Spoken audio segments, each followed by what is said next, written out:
বলিউড অভিনেত্রী জাহ্নবী কাপুরের পরবর্তী cinema mister and Mrs Mahi. শরণ শর্মা নির্মিত এই সিনেমায় জাহ্নবীর সঙ্গে জুটি বেঁধে অভিনয় করেছেন রাজকুমার রাও। গত 31শে মে মুক্তি পেয়েছে সিনেমাটি। মিস্টার অ্যান্ড মিসেস মাহি সিনেমায় জাহ্নবী কাপুর ও রাজকুমারের একাধিক চুম্বন দৃশ্য রয়েছে। ঘনিষ্ঠ দৃশ্যে অভিনয়ের অভিজ্ঞতা মোটেও ভালো ছিল না। সোশ্যাল মিডিয়ায় সেই অভিজ্ঞতার কথা জানিয়েছে জাহ্নবী কাপুর। সিনেমাটিতে আমার এবং রাজের বেশিরভাগ রোমান্টিক মুহূর্তে আমরা ভীষণভাবে ক্লান্ত হয়ে পড়েছিলাম। আমাদের প্রথম যে রোমান্টিক মুহূর্ত ছিল সেটা 20 ঘন্টা কাজ করার পর করেছিলাম। মনে হয়েছিল আমরা মারা যাচ্ছি। চুম্বন দৃশ্যের শুটিংয়ের সময়ে অসুস্থ ছিলেন জাহ্নবী ও রাজকুমার। আমাদের পেট খারাপ ছিল, শরীর ভেঙে আসছিল।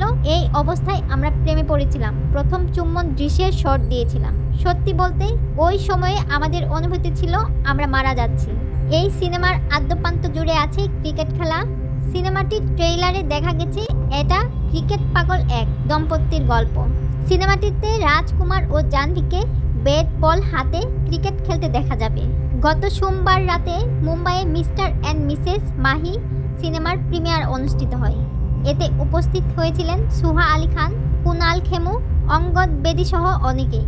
সিনেমাটি দেখে তারা সবাই ইতিবাচক প্রতিক্রিয়া ব্যক্ত করেছেন। মিস্টার অ্যান্ড মিসেস মাহি সিনেমার অন্যান্য চরিত্রে অভিনয় করেছেন রাজেশ শর্মা, কুমুদ মিশ্র, অভিষেক ব্যানার্জি, অরিজিৎ প্রমুখ। এটি প্রযোজনা করেছেন করণ জোহর ও জি স্টুডিও।